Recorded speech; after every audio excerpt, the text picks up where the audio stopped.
No, tak čo sa týka turnaja, tak by som ho zhodnotila veľmi pozitívne.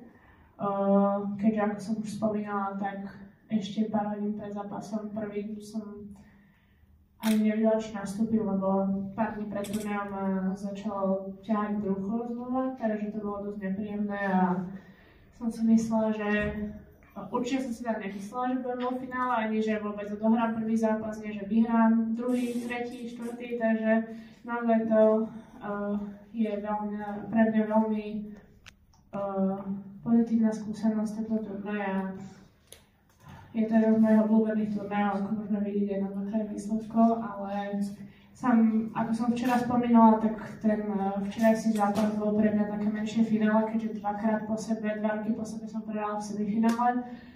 Tak taký menší cieľ sa pre mňa splnil tohto roku, takže myslím si, že už čo sa týka tohto finálového zápasu, tak bol to veľmi vyrovnaný zápas. Na začiatku som myslím, že dominovala servisom, švihom, hrala som veľmi presne na pár úderov a naopak Mia bola trošku nervózna, čo som využila.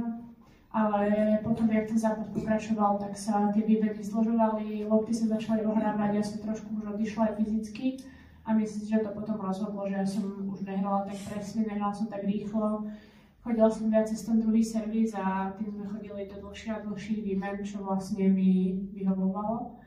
Ale aj tak, ako hovorím, tak je to naozaj super skúsenosť zahrať vlastne moje najväčšie finále ženské.